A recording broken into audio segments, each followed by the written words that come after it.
Shanta, welcome to Big Conversations by Ordinary People. Thank you for inviting me, Mark. I do not take this for granted. I also appreciate the fact that you're one of our very first clients as a production house. We are grateful for such opportunities.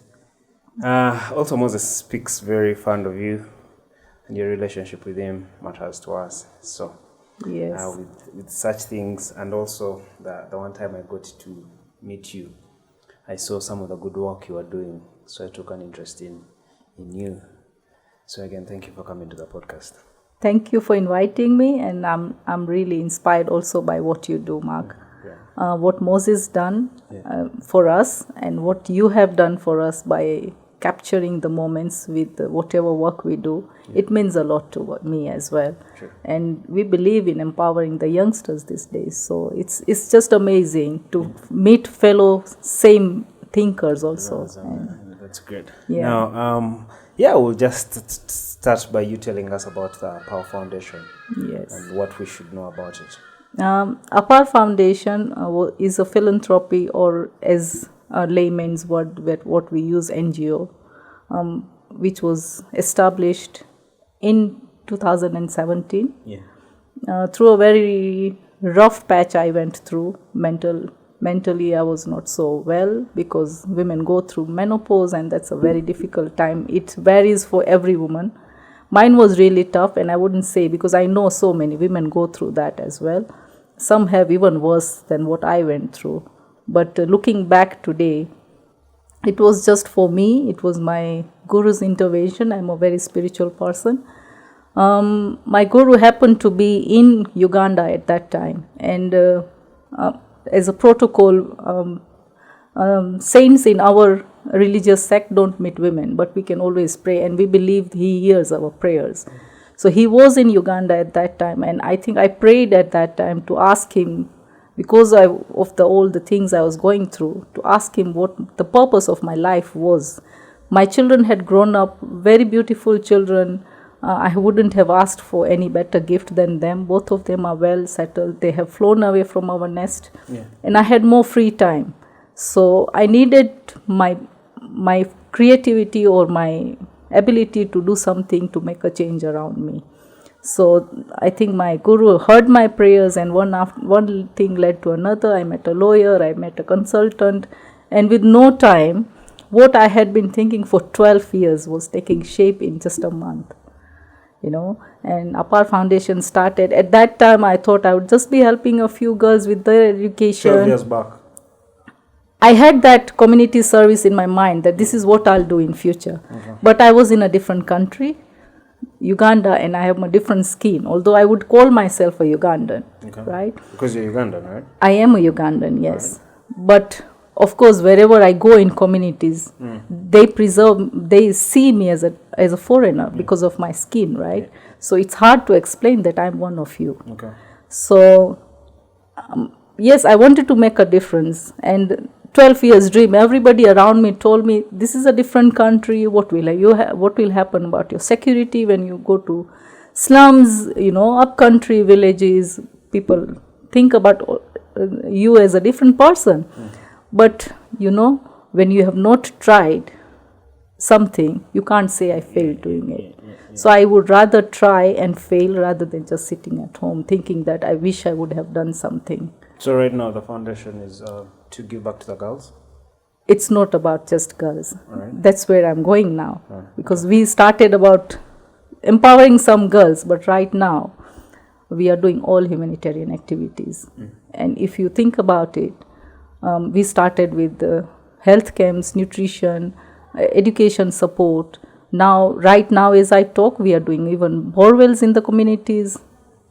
We are giving back scholastic support, menstrual hygiene, wheelchairs we donate. We are supporting mothers with disabled children. So there's quite a wide variety where I see every community has their own need. Like you go to Moroto, there is no food there, right? Speaking of which, I have a friend that wants to, they contacted me, so Yes. they wanted to do, I think, CSR around their company work. So they were looking for someone who knows people who have mothers, Yes. like, who have issues, let's say, they cannot take care of. So is in apparent position to take on someone like that? Yes, of course. We encourage, in fact, all the business owners to do CSR around their places, because that's the best way you can give back to where you're earning from. The people around who are working in your factories must be staying around you, right? So it's always, we encourage all companies to do CSR through us. Our NGO, why it is different is our solutions and our strategies are just under a tree. We don't have learned people who will sit in 5-star resorts, do meetings that we are going to do these projects. No, these are simple solutions within the communities, taken up by the community themselves, because our administration costs are almost nil. All the transport costs, nobody's paid salaries. So this is a very, you can say, the essence of what my guru did. That is what he did. Yeah. Help people the way they are needed to be helped. Listen to them, talk to what their difficulties are, and start at the grassroots levels, Somebody can become an engineer, right, and be earning thousands of dollars. But if you, at the right young age, that person was not taught how to manage that 5,000 pocket money the mother was giving him, he is going to mismanage all the funds at that age, right? So you also help people understand financial. We try at the grassroots levels, because the mothers who are in the communities, like in the slum areas, we have adopted children in 3 slum areas, Lunguja, Kireka, and in Nakulabye, where we do our nutrition programs, because food is always a way of bridging the gap between communities. Everybody becomes happy around food, right? Yeah. And simplest food is giving a piece of bread and a packet of milk. That's a healthy meal for a child already. And how much does that cost in Uganda? Just around 1,000 shillings. So this is the simplest way. It's a breakfast program, but you could come and see how excited children are just for this little amount of food. So those mothers are very simple. They might be somebody's home domestic worker or something. How do you teach economics to this mom? Yeah. You have to teach her how she can spend while she's earning, even if it is a matter of saving 500 shillings per week or per month. Usually they don't even have where to earn from. Exactly. Yeah. So usually, of course, we try our best means to encourage, to motivate them, to try and use the best resources she has around her and do whatever she can. And also, sometimes just speaking to them, giving them hope is also very important. Yes. What does hope mean to you as a person? Seeing as the root cause of you setting this up, you had gone through a very bad time in your life. Yes. We as social animals, human beings, there's a lot of competition around us these days. We have created it. Social media, everybody wants to show the best side of them. Hope is just try and listen to people, what they have to tell you. Sometimes a person might not be comfortable, but his body language will tell you there's something not right about this person, We have stopped doing, we have become so busy in whatever we are doing that we have forgotten that everyone has a story to say, everyone is going through something. Yes, during my 2 years of difficult time, people commented about my health, like I'd become so skinny, I had rashes appearing on my face. People were talking about those things, but nobody came forward to ask me what's wrong with you, how can I help you? But I take this forward now. Whenever I see somebody on my regular basis and I see somebody is not okay, I would definitely approach that person that whatever you are going through, everybody goes through that period, but there is always hope. So please don't give up, because after every storm, there is always So what made you not to give up? I think my spiritual attachment to my guru. How do you explain that? How do you understand that? How can you make me understand your spiritual attachment to your guru and how that helps you survive? Yeah, because every Sunday we are in our religion, we are supposed to do Sunday the way you call church. So we have temple gatherings on Sunday. Then there are activities which are happening throughout the week. They are also spiritual like podcasts, but audio visuals which you can watch at home. So when I have seen my guru helping, the lowest you can see, somebody might be in the fields of Gujarat, and people were suffering during the earthquake. If you take an example, I don't know if you know about 2001 earthquake. A very bad earthquake happened in Gujarat, and people were suffering. But he took time, listened to everyone. He made people stations where people could come and receive whatever they want. Talk to the sadhus, which are called saints in our. They were helping the people, even remove them from the rubble and everything. So I have seen my guru do this, and he was always been my strength. Like, if he can do it, and if I am his disciple, there is a little bit amount of what he does, I can replicate it in my life. Interesting. Yes. So what are some of the values you share as an individual? Do you prioritize things like wealth, fame? Do you want to be so famous that we know you? Do you want to be so rich to help the people, but also that comes at a cost? Take me through your values, including, of course, the fact that you say you are very accustomed to your guru. Yeah. Wealth means nothing to me, nothing at all. You saw during COVID, people had a lot of money, but if you didn't get the right doctor at the right time, people were dying, right? Yeah. There was no beds in the hospital. Even no matter you had millions of shillings in the bank, it wouldn't help you get that bed, right? So integrity means a lot to me. Like doing what you do 100%.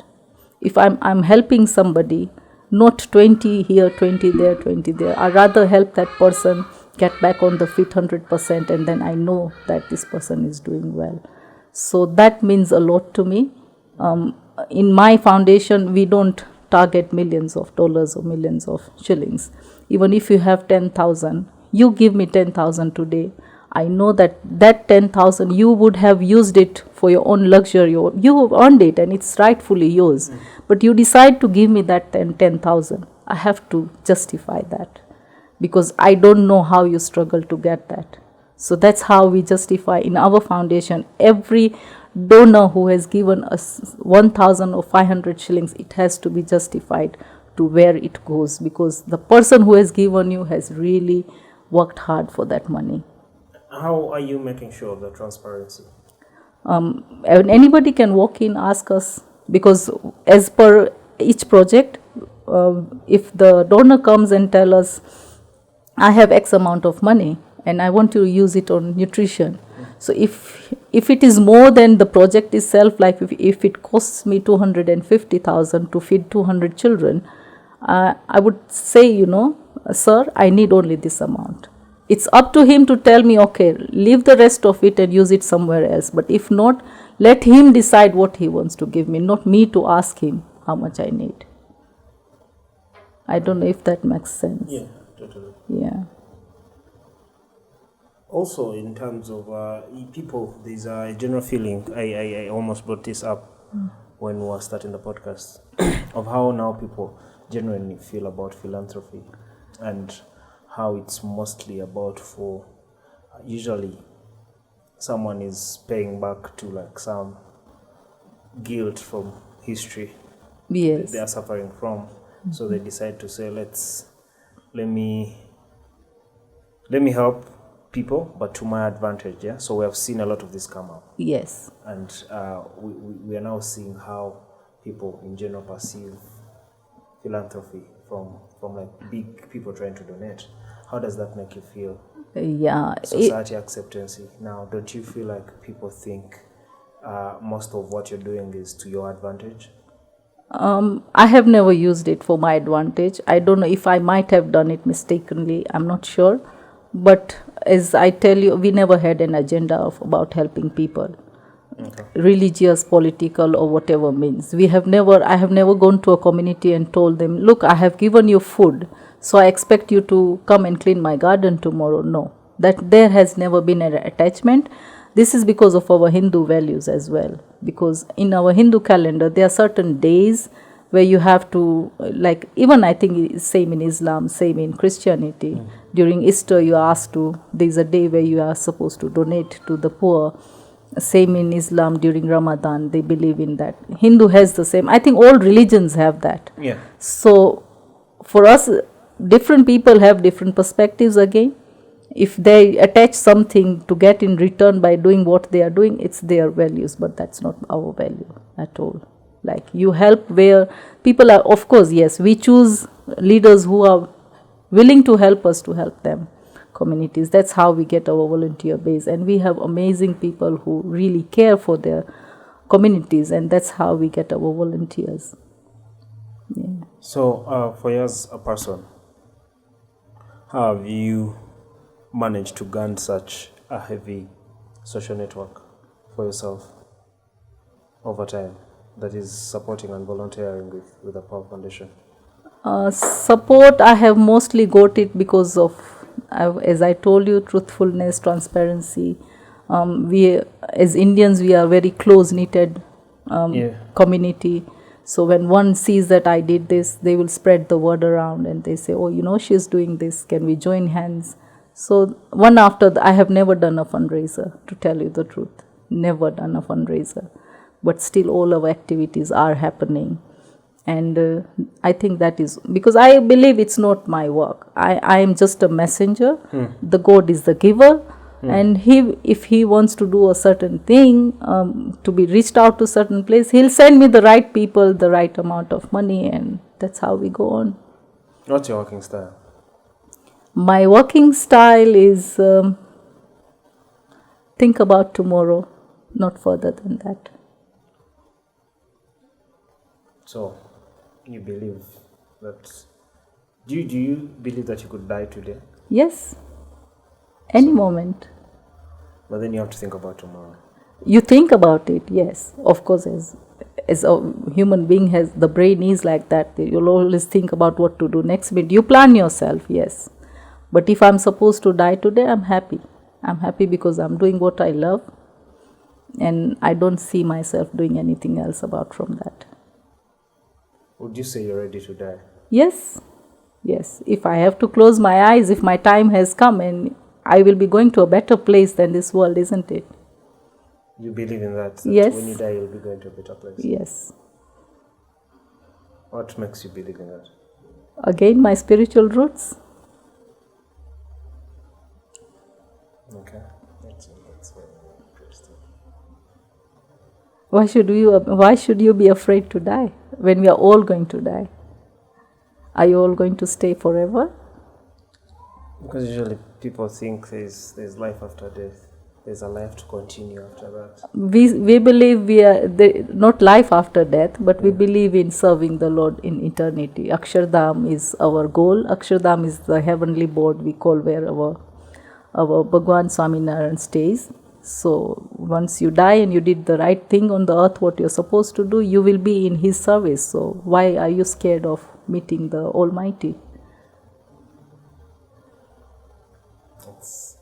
That's more like a promise of hope, like a politician is promising me, if I give them a vote, they'll make my road that comes to my home, and I'll make sure my car will not get spoiled because they'll make my road, but they'll forget that they'll have to use my taxes all the time. I have to give them a vote. So much of the time I look at most of the message around spirituality as a promise of hope. Anyone selling a dream could get away with. The dreams and hopes and all that comes when everybody attaches a string to everything we do, right? So once you are free from that attachment, like you have to help somebody, but don't expect that person to do anything in return for you. That's the best way of giving, I think. That's the best. It just you do whatever you're supposed to do at that moment and forget about it. So which kind of communities do you look out for usually? How do you get Nankurabia? How do you get Chireka? This is how, through networking, we found the best people who are, again, really committed to help their communities. There are some places where you go and they're really money-minded, like you want to do a health camp in a certain slum area, and then the leaders will not come up and support you for that activity because you need them to do the mobilization, to tell the people that you are going with the services. It becomes very hard for us, and sometimes also hard is because of my skin. They would think she's an Indian, she must be having a lot of money. But when you forget that after we leave that place, I really have come across a lot of issues through that, but I've grown through it. How do you handle it? How to handle it is sometimes I just don't go back to that community, because you try to make them understand what we are, because hundreds of NGOs have been doing that, dishing out money without any purpose and whatever, but we try to explain, and we've got the best now. Do you believe there is some truth to the statement that Indians have a lot of money? Look at it in a general perspective. We still head the biggest corporations in the world. Do you know 65% of the taxpayers are Indians in this country? 65%? And we are just 25,000 people. Do you believe that? I don't believe that. You can go to the records. In fact, just recently there was an Indo-Africa summit in Munyonyo, and it was established that Indians are the 65% taxpayers in this country. Yeah. About them having a lot of money, you should see the lifestyle of Indians, most of them. Tell me about it. Yeah. Indians are very... Help me understand the lifestyle as compared to the normal way of... Because you're Ugandan, yeah? First, yes. Above everything. Like, help me understand why you're in a better position to amass wealth than normal way. Is it because of our lifestyles? Help me compare the two lifestyles. Let me understand. Mark, is not mass wealth. We're all struggling just the way most Ugandans are. True. And more Ugandans have malls and big properties in Uganda or Kampala, if you say it. If 65% of the people paying tax. Taxes, yes. I'm talking about being legitimate. Right? You can be having a big property, but you are avoiding taxes because you are black. So it makes a difference, isn't it? Yeah, I see. You get it? Yeah, I get yes. So Indians, first of all, it's the way Hinduism is. It's a way of life. Hinduism is a religion, yes, but it's also a way of life. Okay. We have all of Indians in Uganda or anywhere in the world, they're attached to a temple somewhere. We have thousands of gods, you must have heard about it. Yeah. But we are still attached to a temple. Like BAPS Swaminarayan Temple, which is in Nakwiubo, just opposite former ShopRite. All the devotees who are there, right? You'll not see them having drinks. They don't take alcohol. They don't smoke. And then they don't go to restaurants because Sundays, weekends, they are at the temple. There is a communal food kitchen there, so people will eat there. You're already saving all that money, right? And then us, brotherhood also, supporting each other. I know my friend has certain business. I will support him so that he grows with me as well. And if he has supported me, I will look for a way to support him in return. Not like he has supported me and then I run. I have seen people run away with just 50,000. Networking is very important, and being loyal to your friends and communities around you. Okay, but I don't believe that the habits doing away with that. I think habits, everyone picks them up, whether they are Indian or they are black. Yes. People smoke, people drink. Which is going to be around. I'm not against anybody doing that. Yeah. I'm just saying how we save. Yeah, how we save. You take those 4 beer bottles per week, right? I don't know how much it costs because I don't drink. But you count that cost every week or every Wednesday, whichever days you are going. Now, calculate that for a year. How much money is that? But maybe you're spending it on something else. You're wasting it on something else. Like what? I don't know. Buying. Our food is so simple. Our food is so simple. How much is 1 kilo of meat? I see. Let's say it's, I think, 9,000. 9,000. And it can feed how many people? Up to 8, 10. 10, but you'll have to add some rice or something, right? Yes. So I'm just talking about 1 kg. Just if it is just that. 5 people, right? Okay. Right now, if I say average kilo of rice is 5,000, right? So you buy 2 kgs of rice, right? Yeah. How long will it take you? 3 days? 3 days. So in 1 day you finished. And then if you eat grains, it will take you 3 days. So that's already economics. You're saying even in the way of eating, the way of lifestyles, does it matter? Then the racial slurs, how they affected you? The racial, yeah. I have never had a racial class. If you I'm saying the racial slurs, where you say you go down to these communities and they discriminate you. They don't discriminate you, but they like find.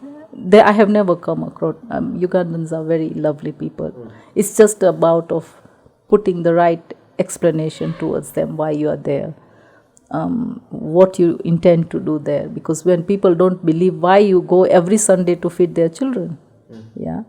And but when once you make them understand, the women, they're so helpful, they'll come forward. In fact, the communities we go to, the mothers come forward to help me, offload my car, they arrange the children, they are the ones serving them, cleaning the venue. It's all about the community. So it's about putting the right word to them, about explaining yourself. And do you believe you're very inclusive as well as welcoming as the other Ugandans? Would you frankly work with anyone else does not have Indian roots? Of course, why? I am working, my whole organization, I'm working with the locals. There is no other Indian. And I feel very comfortable around them. You have seen most. Yeah. We traveled together. How many miles? In 4 days we did how many? 2,000 kilometers together. Right? And this is who you are, yeah? Like to you it's... Yes. As long as you accept me, I accept you as the way you are. Yes. And we all should. Like, why should the skins come in between us? My foundation is one of the reasons why I want to bridge the gaps. Bridge the gaps. Why are we secluding ourselves? I think most of the locals here have a perception that we can't go to the Indian temple. Please come and learn about what we pray, what we do. We have never refused, but it's just because you feel it's an Indian temple, we can't go there. It's not like that. Why are we keeping? Yes, the Indian temple. Yes, as long as you come within the timings, because as every church has their time. Like, yes, so come and learn about us. Come and learn about. Why should I learn about your culture? Like, tell me the beautiful things about your culture. Beautiful things is. Why you think I should learn about your? It's the same what you asked me right now. No, why you vegetarians? Why you are so you don't spend on other things? Come and learn the beautiful things about Indian culture. Yeah. What's the vision for Appa Foundation? Appa Foundation, it's where my guru will take me. It's his plan, I'm just his messenger. Yes, and I believe I want to help as many people as possible within my means. But you are like a Jesus and there's a God. No, I'm not Jesus, I'm not God. There's no like strategic plan. You are being led. You feel like there's a calling. You're doing some sort of calling. Yes, please. Yes. So the plan for the next day, you probably dream about it. Yes. I have I would say right now we are achieving what we want. Safe water is a main problem in most rural areas. That's where people have diseases like typhoid, diarrhea, and affecting a lot of young children, right? So we are giving safe water, we are giving scholastic support, giving children books, exercise books, bags, whatever they need to go to the new term. Sanitary pads is a problem for most rural girls, but we just don't go and talk to girls. We talk inclusive with boys as well. Nutrition, because the first 1,000 days of a child growing up, it affects his mental being, how he grows up physically, span of attention in schools for the first 1,000 days. So giving good nutrition for a child is really important. So, and then healthcare, we're doing mobile health camps in wherever we need to go. We have mobile team also of health workers visiting each villages where health centers are really far, with medicines free of charge. So we are achieving the basic what a human needs to be comfortable in their daily life. So after that, whatever God has in plan, He'll inspire me and we'll execute. He'll send me the right people as it has always been before. So now right now, you cannot clearly define a mission. How do you get grants As I told you, I have never done a fundraiser. I have never done a fundraiser. We are not working on any grants. It's all about. It's all about whoever wants to help, however they want to help. It's how we'll help people. How do you? Okay, you probably answered that. Then, how do you market to the world? Social media.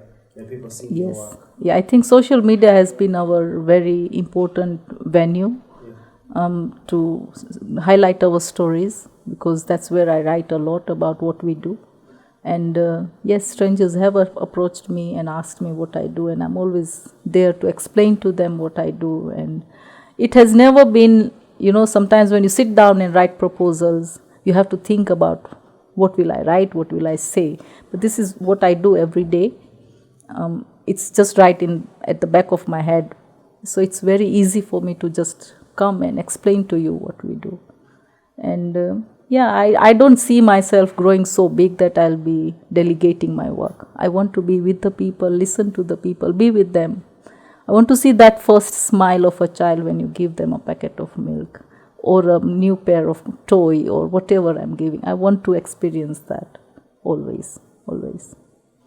How bad is your history from back then that you have grown such empathy? Yes, in Africa, my dad was a farmer in Mombasa. And the rural life we see, the mud walls and no floor, no water. You have to go and fetch your water, no electricity. I have lived that life. You grew up in Kenya? Yes. Okay. I have seen that life.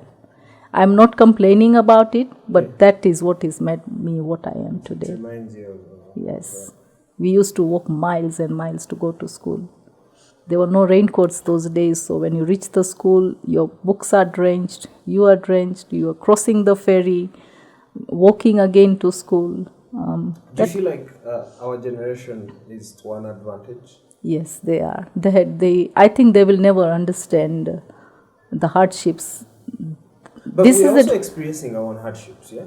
In issues where we're having... Oh yes, every generation has their own difficulty. We have bombarded our children with a lot of information that they can't process right now. Look at social media, look at the TikToks, and the children can't filter what is useful for them, what is right. Is it also an advantage now that there is access to so much information that we now cannot be manipulated by tools like media? We can just find out and find what our truth is. Yes.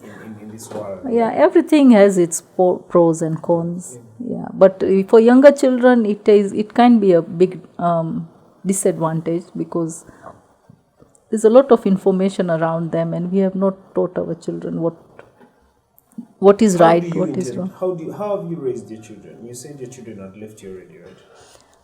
Yes. Them and they have finished school. Yes. Again, my children were very spiritual. We have always been rooted to our temples, or wherever they are right now. They do visit their temple every week. And we have also our family group where we do daily discussions about how their day was and everything. So it was not like the plan is A, B, C, D. It was the way of life, how we are living, how we are bringing. They saw us doing what, and they picked it up. We have never forced any ideas on them. They have grown, they have shared what they wanted to do, and we have always supported them that way. There's also this one thing I've always wanted to ask. Yes. Why is it so hard to find intermarriages in your communities? How come it's hard for an Indian to marry me? Because the clashes will begin on the way of life again. What I eat is not what you eat. Right? It starts from there. That's a daily thing which will happen, right? No, I can adjust your food. The times I've worked with some of you. But will you be able to eat it every day?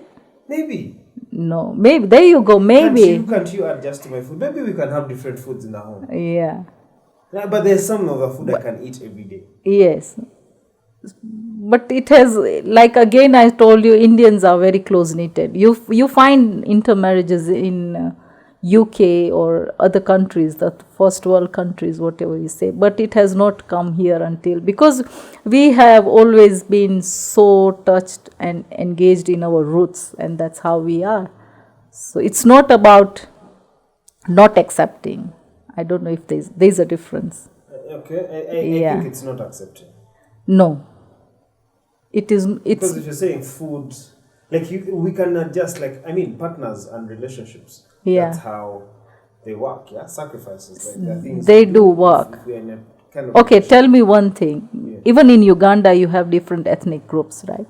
But I have seen clashes when a different ethnic group marries a different, because now this one likes more of cassava flour and this one likes more of But posho. over time it's washing away. But with the Indian, It's washing away, but not yet. There but you with go. the Indian is still so solid. So even if there is this boundary about within the ethnic groups, this is a completely different religion.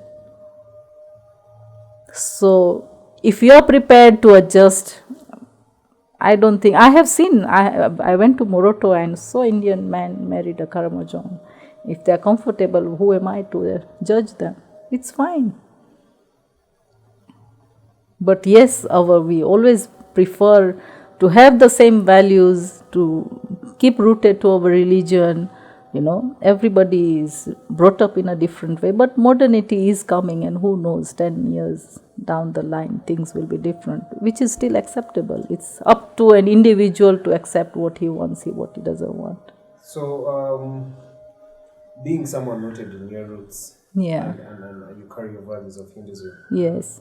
what do you think about modernity and Web3 and the new wave of internet and all this new artificial intelligence, where almost culture is going to be washed away and people are defining their new roles? We have,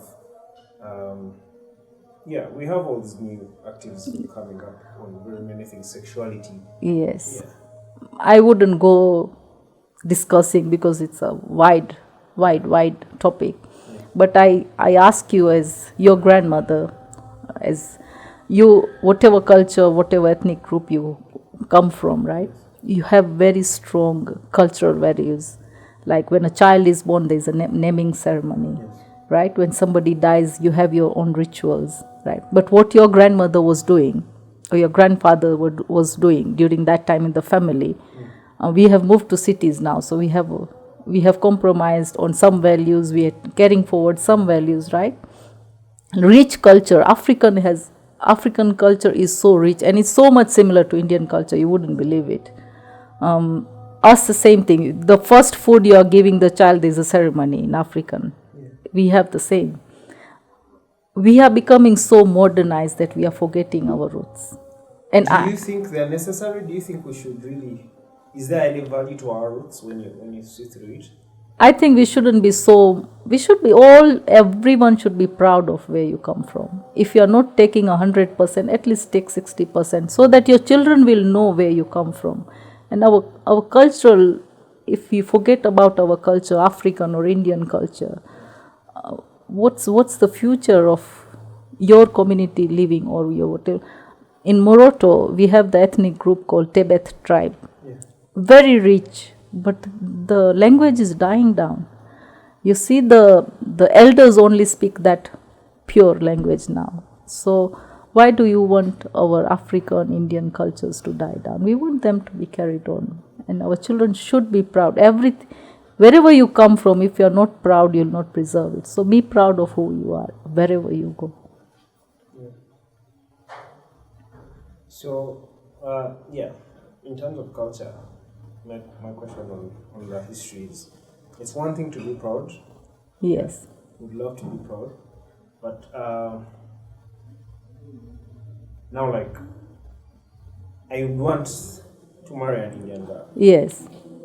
But because of her culture and how deep she's rooted in the values they have upheld since childhood, Yes. it's hard. But if the new wave of generation can allow, like you said, people who are outside, for them it's easy, they're intermarrying, it's okay, because now they can adjust to the food, they're not all these cartels. Don't you think it's now better that the new generation is coming with all this, with a new structure that allows acceptance of all and not limited to just some values that don't really, that might not have an impact to one's life. Yeah. Like, it's one thing to say that, when we wake up in the morning, we drink just milk. Yes. Yeah, because it's what we do, but you don't have to drink milk Yes, morning. it's your Like, choice. Yes. You could forego the milk if it's an inconvenience. But you see, lifestyle, Mark. Lifestyle is different to just what you take and what food is different. Religion, cultures, background. It's a whole different thing. I can go and eat Chinese and enjoy it today. Probably another day, but the third day, but the fourth day, like when I go mountaineering, I'm a mountaineer. And I just recently did my Everest base camp. I have done the highest mountain in Africa, Kilimanjaro. On the first day, you find the excitement, you eat whatever you're given. Third day, you'll eat whatever you're given. But the fourth day, you remember your home food, And I think it applies to same, everyday life. You might think that, I can adjust with this girl, although she's an Indian, I'll become an Indian as well. But lifestyles are completely different. I'm saying I don't have to become an Indian. Yeah. And she doesn't have to become who I am. Yeah. But if you two agree on a way of life, it's up to you. It's totally your choice. Why not? I'll be faced with now her culture. Her culture accepting me. It will be hard for them to accept me. Yes.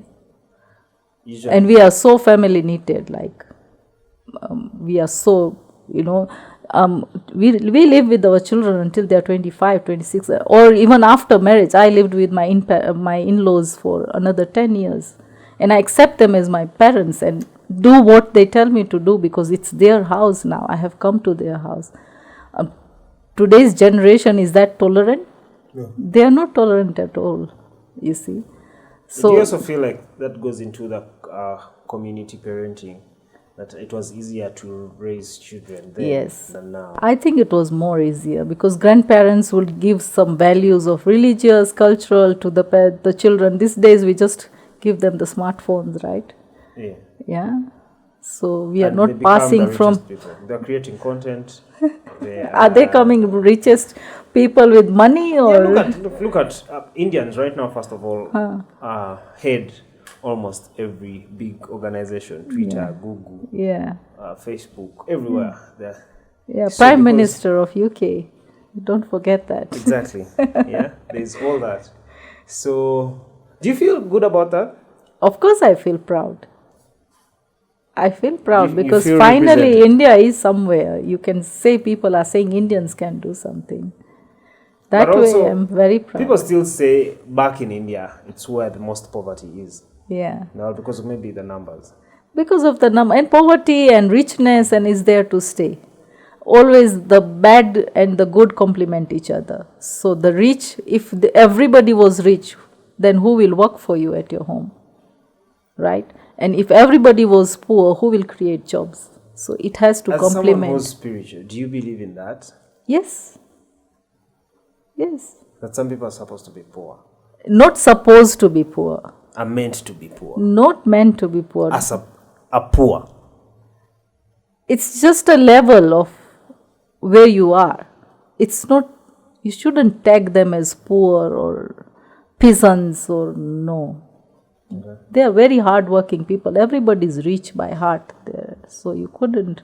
It's just a level of life. Some people say why do we have to measure everybody with monetary terms? Why? Because it looks like money is standard of life. It is standard of life these days, and that's what's making everybody go really crazy. Everybody wants to become rich overnight, suddenly. But is richness everything? Mark, you have money, 1 million shillings. Are you happy? No. I have certainly other things I'm dealing with. There you go. Mental health is so much in. You might be having millions in the bank, but if you have no one around you to look after you, are you happy? What are some of the cultures that are instilled in you or in your communities that you believe help people with better mind space? When God is all doer. If he does bad today, you just believe he has a reason why he did that to you today. And you have better days to come. So we say Sarva Karta Harta, which means God is the all doer. What's that again? Sarva Karta Harta means everything which happens, it's because of Him. And when you believe that, right, no matter how bad day it is today, you know that that day has come for a reason and there are better days to come. Okay. So you believe that just the thought of it, of clinging to God, is enough to keep you sunny from all these things of world? Because very many things lead people into situations where maybe they will get into, some of the mental illnesses are also chronic, like people inherit them from the parents. Yes. But how, again, if we go to the roots of how they inherit them, even the parents might have gone through a difficult time and nobody was there. But right now I think we should be very grateful, because now a lot of awareness has been created. Before, when somebody was a bit not so sharp, we would say, I think same with whatever Indian culture or African, again I compare them a lot because I see a lot of similarities. They would take them to a witch doctor because they feel this child is possessed. But these days the parents are much more informed that this is the way the brain has developed and we have to accept it. So we are so lucky we are the transitional parents right now who believe that. Right now, you see, having access to information right now, people understand that. Yes. As I told you, pros and cons. Sure. How you take it, it's a half a glass full or a half a glass empty. In terms of what legacy are you trying to leave behind? Be compassionate, whoever you are. Every human being has immense capability to make a difference in somebody's life, whether by giving just a listening ear. It's not always monetary. Just listening to somebody, being kind to somebody makes a huge difference, believe me. Huge difference. What would be your worldviews if you were made, if let's say you're in a position of power, what would you do for the world? I have no idea. But yes, I am very passionate about children and giving equal opportunities to all children, because children are our future. Whatever you teach them right now, it's how you're creating their thinkers, how they think out of the box. Instead of spoon feeding them everything, let them think for themselves. Let them grow on their own. Every flower has a different blooming season. Some bloom in 6 months, some bloom in 1 year, some bloom after 12 years. And then you have a beautiful garden. This world is a beautiful garden.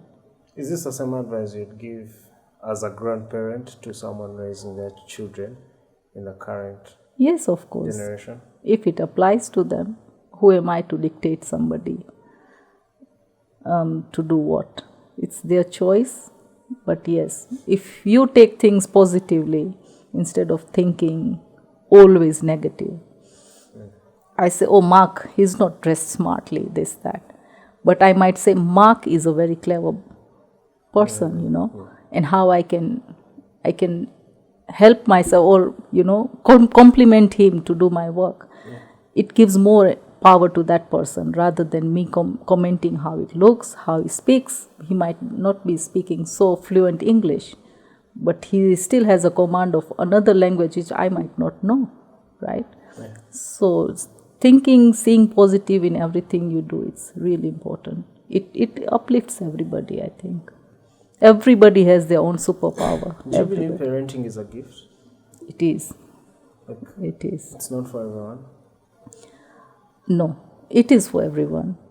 Because there is no guidebook to parenting. You just learn as every child is different. Every parent is different. Every circumstances are different. What has your experience been like being a parent? I had a lot of Would you support advise people around to be me. parents? Yes, why not? It's a beautiful journey to see your child grow. And I had a lot of support around me. My mother-in-law was always there. My husband's uncles, aunties, cousins, they were all around me. So it makes a lot of difference. When you become a nuclear family, everything becomes becomes so then you become frustrated, because you have to look after the child, drive the child to the hospital, this that, but you have support system around you. Doesn't it make life a lot easier? But now everybody is talking about independence. I want to be independent. You are 18, you are 20, you want to leave your parents' home and go and live somewhere alone. But now don't forget. Staying with your parents also comes with a lot of mental challenges. Like you have to, some of our values, it's very hard. Usually we don't agree with our parents, It's very hard to be friends with your parents. But why? Everyone's like, no, you cannot be a friend with them. Are you friends with why are you friends with your children when they're growing Yes, up? of course. You want to call him parents. up? No, you want to call them up? Parents. I think those two things are different. This is where our cultural comes in, because in our religion we are told to be friends with our children so that they can tell you what's going on with them, and you have to be constantly with them around, do what they like. Yes, things have become modernized. Children want to go to movies, which we didn't go, but why should you not allow your child?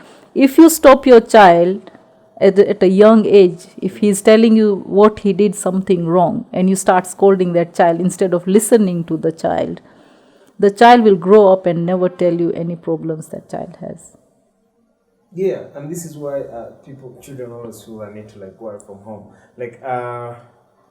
Say to the girl child, your values are probably only have sex before marriage, right? I don't know if that applies to you. Ours, no. Before marriage, no, you're not allowed to have sex. Yes. But you know how the human body works. A girl reaches in the adolescence age, the hormones start. But if you talk to that girl and you can instill the values, your culture, your grandmother didn't do that, did she? So you diluted your culture. So you can't blame that on parents, bad parenting or anything. It's you who is messed up. If your mom was your best friend or your dad's your best friend, you definitely talk about things and he will tell you how to go through that stage of life and transition it properly. So how would you advise someone who goes through that stage of life with your experience? A girl. Again, same, be friends to your children. We have, as I told you, there are a lot of information and we have not told our children how to process them. It's very hard. In fact, these days, the teenagers are going through a lot of challenges as well. If you sit down and listen to them, they don't know what to process, what is right, what is wrong. Sit down, and play some few games, Monopoly or something, not solitaire on your laptop. Put your phone down for once and play with them games and see how they react. Emotions, they're allowed to cry. Why do you tell a boy not to cry? Okay. No. Shanta, from all the things we talked about, I've noticed one thing about you. The empathy is consistent. Yeah. You carry this also in the business. This is why you do not look at growing the foundation so big. Yeah. But what that now also means is all these other service providers. Yes. Yeah. Mm-hmm. You have to work with. Mm-hmm.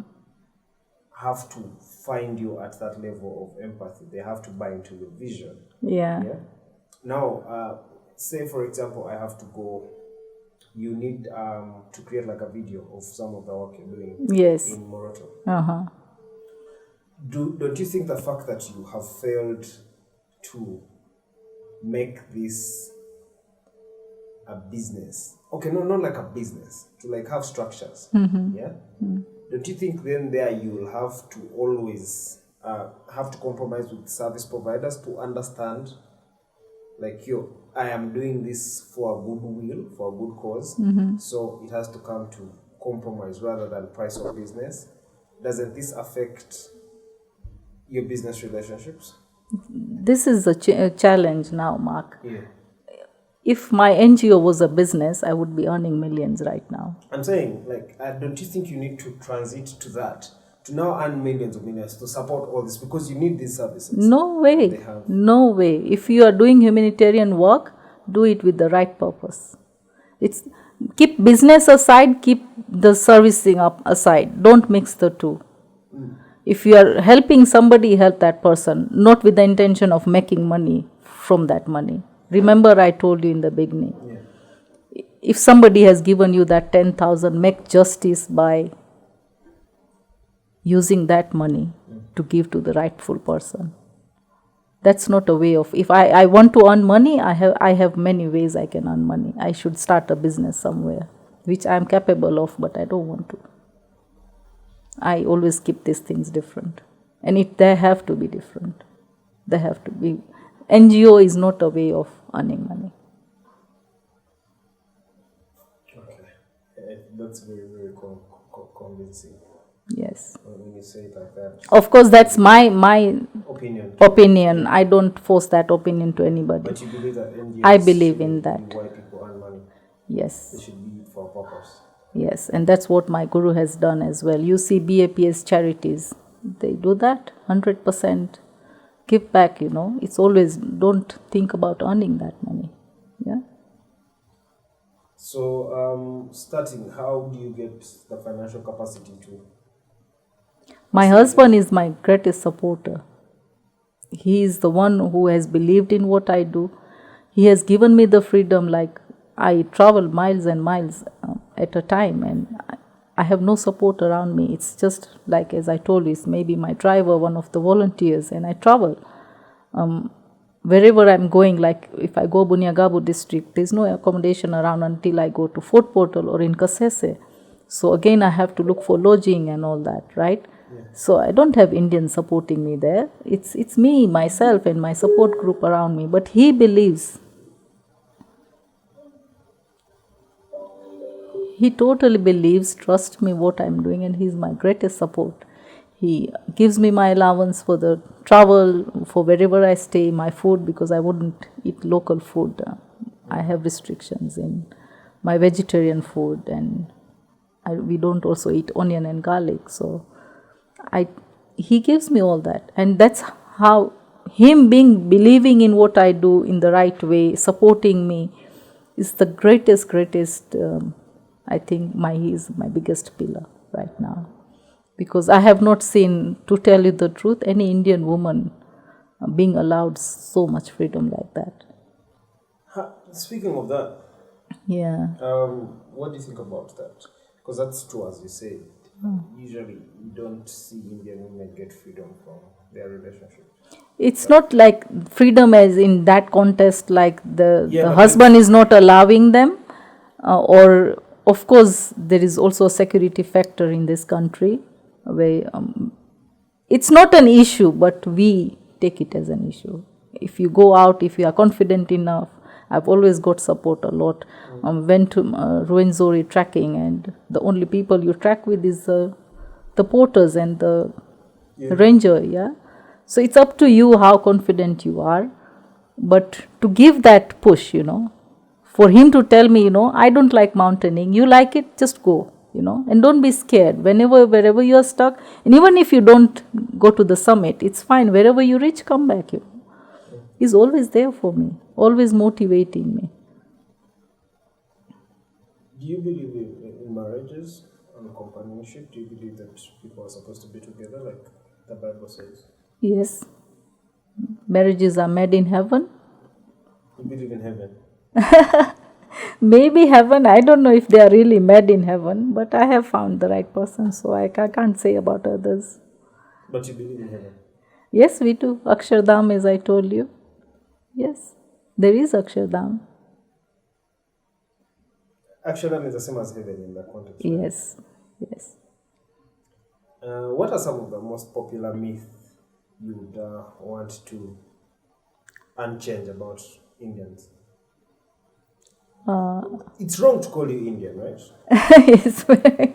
As my skin or my culture, you can call me an Indian, but you feel happy about it. You're not like because you're Ugandan, but you'd rather they call you Indian than call you Ugandan. Wherever I'll go, they will still brand me as Indian because of my skin, the way I look, right? Do you have a home in India? Do you have roots in India? People will go back. I just have my mom, but we go back to India for spiritual visits again because our guru resides there.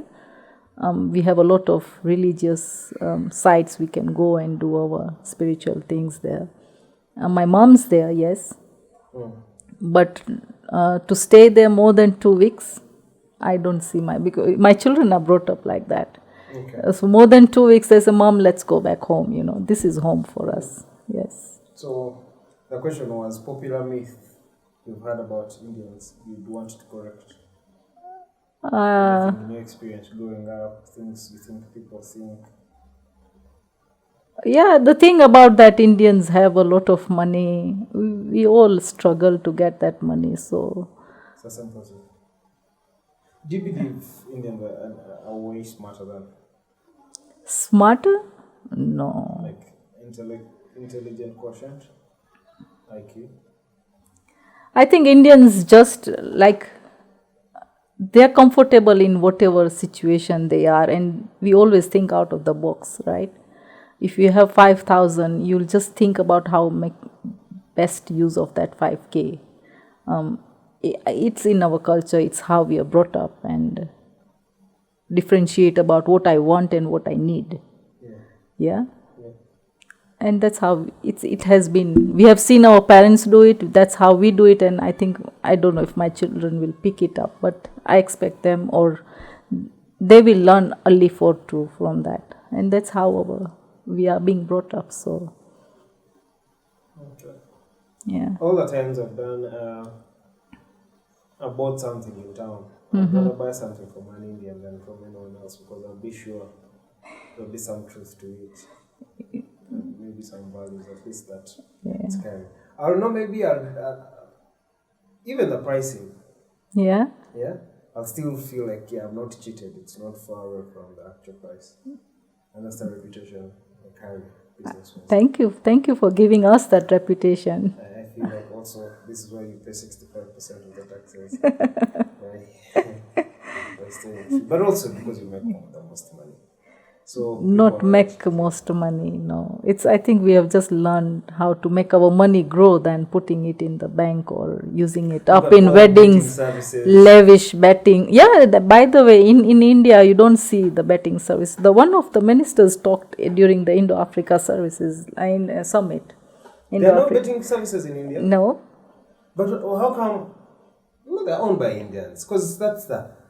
They are, because there are people here willing to spend on it, right? Right? Yeah. It's a business. But in New Valleys, you're not allowed to bet. Are there casinos? But even in casinos? There are casinos, but I don't think they are as big as in Las Vegas. What do you think about women empowerment? Yes, women are... you see, they say when you educate a boy, he will just enlighten his family. But when you educate a girl, she'll enlighten the whole family. She'll teach her siblings, she'll teach her parents, where she gets married to, she'll take the values to that home. So, when you enlighten a boy, a whole culture. Tell me how many people have you inspired in your family or taught whatever you do? Okay, my young brother now. You are, yes? Yeah. But if you enlighten a girl, she'll also teach her friends around her. Have you seen that? You must have seen it. It's very practical. So, do you believe that, do you genuinely believe it's a patriarchal system? We are living in a patriarchal system where men dominate most of the things? They do, yes. And because it's the way we were made, no? By God himself. Men can do more difficult things than women. But, of course, sky is the limit for everyone now, since there's a lot of information around. So if you believe that men can do more difficult things than women, then how do you put up a fight for equality? I don't believe in who is better than who, first of all. It's just the way we are. Because a woman, if she's pregnant, there's sometimes you can't do equal amount of work than men. And that's how naturally we are made, right? So there are different capacities. A woman might not be able to go to work as much as what a man steps out of the house thinking about how I'll get today's bread. A woman steps out of the house thinking how I will support my family. Right, my children, for her children comes if she has kids. So what's the difference between that? Getting the bread for the family, how support?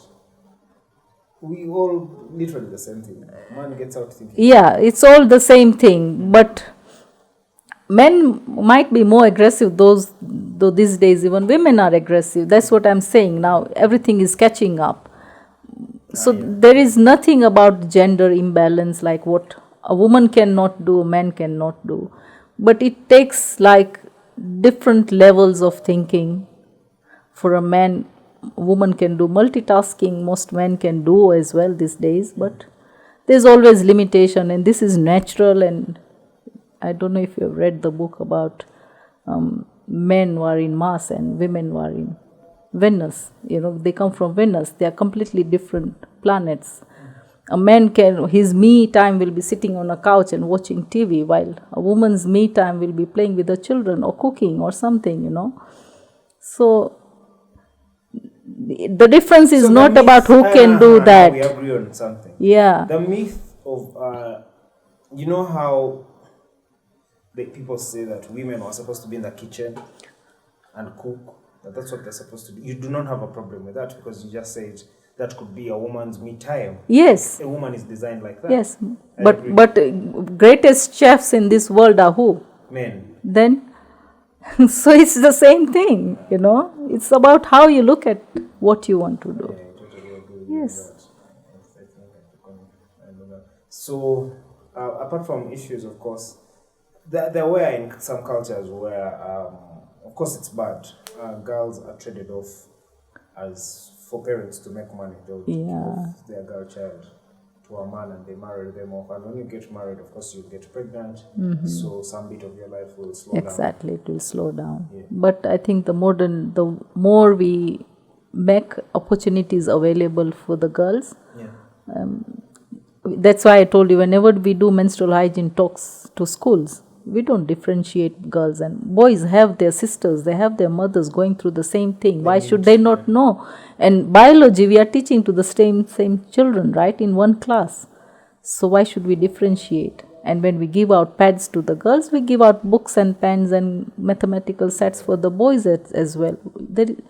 There is no balance when you start focusing on one person while you are not empowering the other one as well. Yeah. The girls are being protected by the boys around, men around them. So why not talk to them as well? Be inclusive in everything you do. Then in terms of cultures and empowerment where women feel like it's not their responsibility to be safe and feel safe in environments regardless of how they dress, how they behave. They are above everything else. They are human beings to start with. Yes. And they deserve equal treatment. Mm-hmm. Do you believe in things like the way someone dresses, let's say in a miniskirt? Yes. Could be a bad thing in society? Like it's not a preventive measure, could call for things like rape to the very best, because the world has very bad people.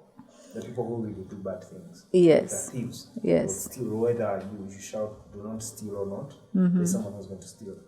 So, would you rather give your daughter a message of dress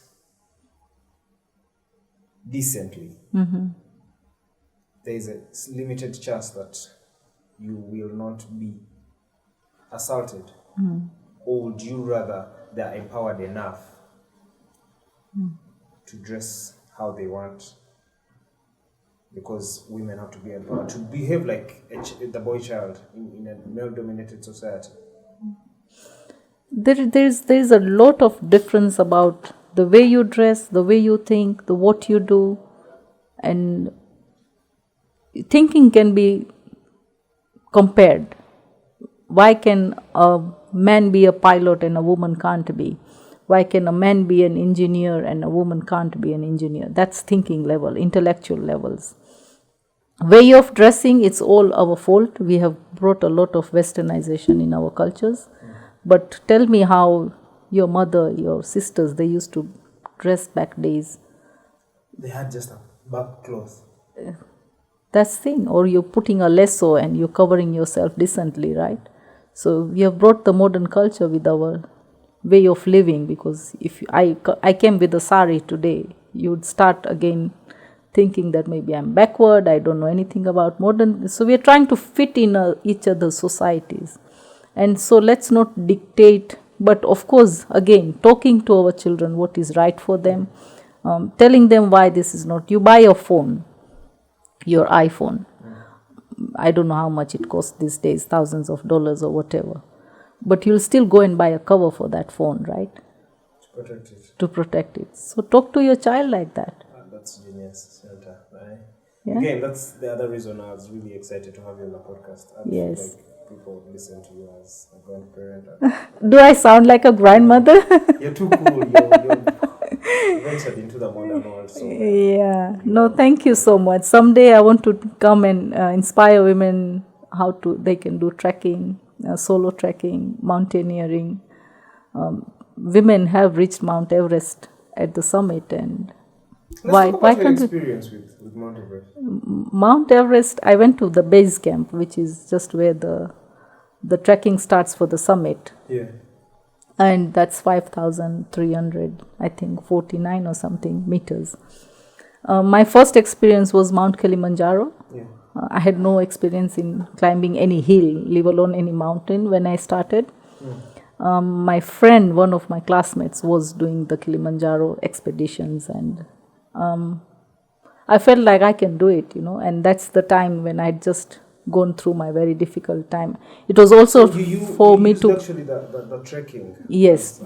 Mechanism to get through.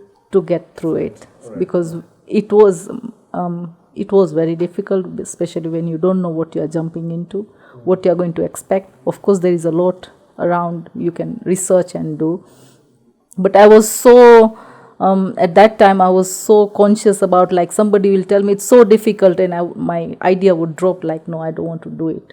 So I had made up my mind, whatever I'm going for, I'll make sure I do it. Yeah. And my husband said, don't worry, even if you can't finish it and you don't feel well, just come back, we are still proud of you. And when I did it, it gave me a lot of confidence. It just boosted my confidence that if I can do this, there's nothing I cannot achieve in this world. And that's the feeling it gives you. yes. How long did you take? 8 days. Did you fall sick? Was it too cold? How is it like? The first day was really tough. It was very hard. I cried on the first day. It was raining. You couldn't see in front of you. I have never worn. Do you feel like you should go back?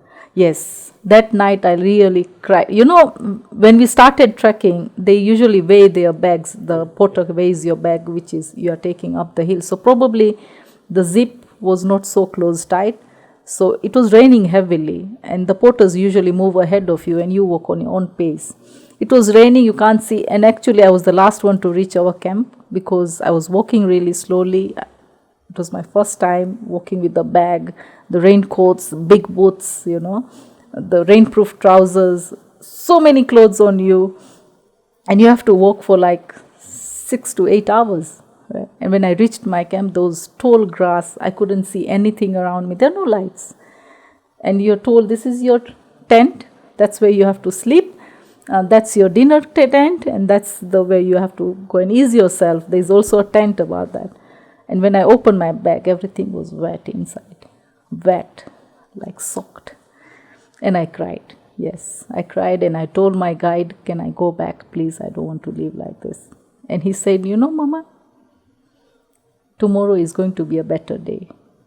Just try for tomorrow. And I promise you, if you don't feel well tomorrow and you still want to go back, I'm the one who is going to take you back. Mark, the second day was the most beautiful day of my trek. When we climbed above the trees and you reach where you can see the mountain summit, this side you can see Mount Meru, the sky is so clear, you see the clouds below you. Yeah. That was the best feeling. The best feeling. You have walked through the waterfalls, the cliffs, Yeah. A nice sunny day, clear day. And it was so beautiful. You didn't want to stay. You didn't I go wanted back to now. continue, yeah. I had to And what continue. happened to your clothes then? They dried them. They put them in. Then they. So you want to do like a guide of an experience of what women should do when they're going to climb? There is a lot, I think there is. I was going to write a book about my experiences so that it might inspire. But I have seen in the market, if we search, there is a lot. There are a lot of movies people individually make. But yes, every experience is different, every mountain is different. But I want to encourage more youngsters to take up adventures. Yes, because when you do this mountaineering, there is no TV, your phones don't work, right? You have no connection to the world. Like on the third day, I remember thinking about what's happening in the world right now. Who are you connecting to your spirit? For my God, yes. I will always constantly with the prayers, and because all of us, we believe God stays on the mountain, even so Africans, right? Yes. So you're always feeling, but yes, mountains have a spiritual energy around them. So it was always nice. And I so much relate my mountaineering with my life as well. Yeah. Because you don't know what is in the next turn ahead there, what is there down in the valley. After a difficult climb, you'll see beautiful views. So why can't we relate the same things in your life? You know, if you're having a bad day, just remember there is always something really nice ahead of you. So by the time you left the whole trekking, yeah, what were you mentally? Were you in a good place? Oh, very good place. I was so proud of myself. You had achieved something. That I had achieved really something mentally as well. Because remember, I was going through a lot of difficult time, and if I can do that, definitely there is no limit. Right. And you become so detoxed, Yeah. Because you're not thinking about what's happening in the world. You're not on your phone checking your WhatsApp messages. The all 8 days your phone is off. Did this Everest base camp 12 days. Your phone is off. So the only time you get is a few minutes to connect to your family, tell them you're okay. You sleep, you eat whatever you get. You don't even have to think what is on your plate. I never used to like avocados. I started learning how to eat avocados and liking them on the mountain. You just started. Yeah, you have no option, right? You have no option, yeah. That's the simplest food. I'm vegetarian as well, so I had rice. We had avocados in the morning. You have fruit. Did you like it? I like avocado a lot. I don't like them. I feel they are so... Like now I like them, yes. Before, actually, when the guy brought avocado in my plate, I was like, God, how will I eat this, you know? Will I go and puke over it? But that's the only food. And you're so hungry, you have no choice, so you'll eat it. The next day, you are given the same thing, so you'll eat it. And then now you start liking it. That's such quite an experience. I will one day go and... I think I Please. have a friend of mine. He amputated. He lost a limb in the war. But I think he went to trek. It's amazing. Yeah, this year somebody did summit on the whatever they called it them skills. Both his legs are not there, but he summited Mount Everest, and you feel like if he can do it, you can do it. Yeah, Shanta, thank you for coming to the podcast. I hope I answered all your questions. Very well. This was also lovely. Yeah, you can definitely be coming on anytime. You have something to say. Thank you for inviting me, and I look forward to being again and share more stories and learning from you as well. Thank you. Thank you.